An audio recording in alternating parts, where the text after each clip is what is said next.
Shalom saudaraku, saya Pendeta Markus Pardede. Hari ini akan belajar firman Allah bersama saudara. Hari ini Rabu 29 April 2020. Tuhan Yesus memberkati kita semua. Kita akan belajar dari kitab Wahyu. Saudara yang dikasih Tuhan, Wahyu ini ditulis sekitar tahun 90 sampai 96 Masehi. Ditulis oleh Yohanes, salah satu dari ke-12 rasul, yang saat itu dia berada di sebuah pulau namanya Pulau Patmos. Dia menerima firman Allah. Ya, ini merupakan kitab nubuat. Jadi udah hampir sekitar 2000 tahun yang lalu lah. Dan ini mulai digenapi di tahun 2020 ini. Saudara yang dikasih Tuhan, pertama kita akan belajar tentang bagaimana nasihat firman Allah kepada 7 jemaat. Ada 7 jemaat yang dinasihati oleh Tuhan di akhir zaman untuk mereka siap menghadapi pembukaan materai, peniupan sangkakala, dan ada juga 7 cawan murka Allah atau 7 malapetaka. Saudara yang dikasih Tuhan, jemaat yang pertama di dalam kitab Wahyu pasalnya yang ke-2 ayat 1 sampai 7 adalah jemaat di Efesus. Jemaat di Efesus dinasihati Tuhan agar mereka kembali kepada kasih mereka yang mula-mula kepada Tuhan. Di akhir zaman ini banyak juga orang Kristen kita melihat banyak yang mulai jauh dari kasihnya kepada Tuhan. Maka Tuhan menasihati umat Kristen di akhir zaman agar kembali kepada kasih mereka yang mula-mula, kasih mereka kepada Tuhan yang seperti semula. Ya, itu yang Tuhan mau. Untuk di akhir zaman ini menghadapi berbagai masalah, kembalilah kepada kasih kita yang semula. Jemaat yang kedua adalah jemaat di Smyrna. Wahyu pasal 2 ayat 8 sampai 11. Di dalam kitab Wahyu pasal 2 ayat 8 sampai 11, Tuhan menasihati kepada umat Tuhan di Smyrna agar mereka setia sampai mati. Setia kepada Tuhan Yesus sampai mati. Itu yang Tuhan mau. Di akhir zaman ini Tuhan mau kepada kita umatnya agar kita setia kepada Tuhan sampai kita mati. Jemaat yang ketiga adalah jemaat yang di Pergamus. Wahyu pasal 2 ayat 12 sampai 17. Dinasihati oleh Tuhan agar tidak terjadi perkawinan campur antara orang percaya dengan orang yang tidak percaya. Ajaran Bileam adalah terjadinya perkawinan campur pada zaman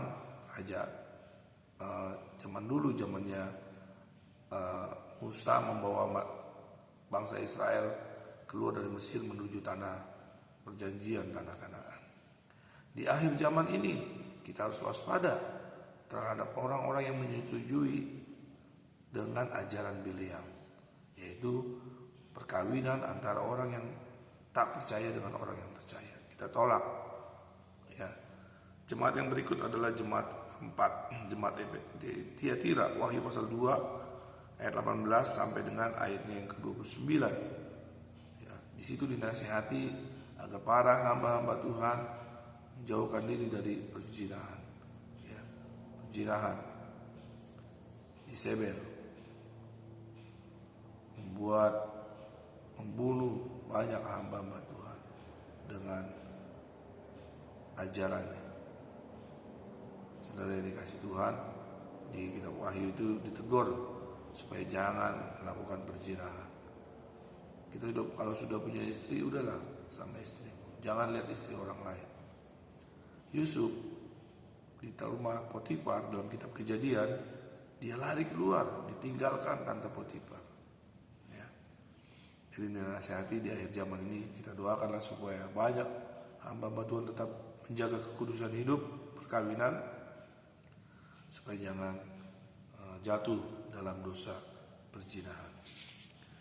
Jemaat yang kelima adalah jemaat di Sardis. Wahyu pasal 3 ayat 1 sampai 6. Di situ dinasihati jemaat di Sardis agar berjaga-jaga, lihat keadaan, lihat tanda-tanda zaman. Dengan keadaan ini biarlah kita semua berjaga-jaga. Itu yang Tuhan mau. Dalam menantikan kedatangan Tuhan, kita berjaga. Kita percaya Tuhan akan datang tidak lama lagi. Dia akan segera datang dan Dia mau umatnya berjaga-jaga. Jemaat yang keenam adalah jemaat di Philadelphia. Wahyu pasal 3 ayat 7 sampai 13. Di situ dikatakan nasihatnya kepada jemaat yang keenam ini, jemaat Philadelphia, agar tekun menantikan Tuhan, sehingga Tuhan akan lindungi dari segala macam masalah yang ada di dunia ini. Jadi saudara yang dikasih Tuhan, mari kepada kita semua kita tekun menantikan kedatangan Tuhan. Jemaat yang ketujuh, jemaat di Laodikia. Wahyu pasal 3 ayat 14 sampai 22. Ya, di situ dinasihati agar jemaat itu tidak suam-suam kuku. Tidak suam-suam kuku. Kalau kita minum air yang suam-suam kuku itu tidak enak. Tidak panas, tidak dingin. Alangkah baiknya kalau kau panas atau dingin. Kalau ada kau suam-suam kuku, kata Tuhan, aku muntahkan. Jadi mari kita tetap menyala-nyala panas hati kita. Ya, itu karena biarlah rohmu menyala-nyala dan layanilah Tuhan. Itu nasihat kepada 7 jemaat di akhir zaman. Untuk memasuki pembukaan meterai, untuk memasuki peniupan sangkakala, kita semua harus siap sedia, harus mau dinasihati oleh firman Allah, dan kita mempelajari apa yang Tuhan nasihati di ketujuh jemaat ini. Dan biarlah itu juga kita lakukan dalam kehidupan kita, kerohanian kita hari-hari terakhir ini. Kita akan masuk dalam 7 meterai. Ya. Ada gulungan kitab yang dimeterai dengan 7 meterai. Dan ketika meterai dibuka, ada sesuatu yang terjadi di bumi. Pembukaan meterai pertama terjadi dalam kitab Wahyu pasal 6 ayat 1 dan 2. Penunggangnya kuda putih. Dan penunggangnya penunggang kuda putih itu adalah pemenang yang merebut kemenangan. Dan biarlah kita juga menang, menjadi orang-orang yang menang di akhir zaman ini. Pembukaan meterai kedua adalah Wahyu pasal 6 ayat 3 sampai 4. Di situ kuda merah padang. Damai sejahtera diambil di bumi ini. Waktu meterai yang kedua dibuka, damai sejahtera diambil. Saya perkirakan itu waktu ISIS melakukan kejahatan di bumi ini. Ya, menurut perkiraan saya itu udah pembukaan meterai yang kedua. Pembukaan meterai ketiga dalam Wahyu pasal 6 ayat 5 sampai 6, kuda hitam. Harga bahan pokok naik, ya, krisis ekonomi. Secupak gandum sedinar, ya, 2 cupak jelai sedinar. Saya bacakan saudara yang dikasih Tuhan, ya. Wahyu pasal 6 ayatnya yang ke-5 dan ayatnya yang ke-6. Dan ketika anak domba itu menemukan meterai yang ketiga, aku mendengar makhluk yang ketiga berkata, mari. Dan aku melihat sesungguhnya ada seekor kuda hitam, dan orang menungganginya memegang sebuah timbangan di tangannya. Dan aku mendengar seperti ada suara di tengah-tengah keempat makhluk itu berkata, secupak gandum sedinar dan 3 cupak jelai sedinar. Tetapi janganlah rusakkan minyak dan anggur itu. Walaupun harga-harga naik, kita tetap sukacita di dalam Tuhan. Amin. Kita tetap sukacita, jangan rusakkan minyak dan anggur. Urapan Allah terus ada dalam kita. Ya, sukacita kita di dalam Tuhan, karena kita percaya Tuhan pasti menjaga kita, melindungi kita, memampukan kita untuk kita bisa membeli bahan-bahan pokok itu. Walaupun krisis ekonomi, tetapi Tuhan mau kita tetap bersukacita di dalam Tuhan. Pembukaan meterai yang keempat, Wahyu pasal 6 ayat 7 sampai 8, kuda kuning hijau, maut atau kematian. Maaf saudara-saudara, maut karena pedang, maut karena kelaparan, maut karena sampar, maut karena binatang buas.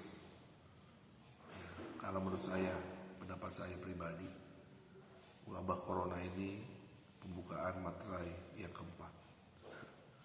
Pembukaan meterai yang keempat. Kita akan masuk dalam pembukaan meterai yang kelima.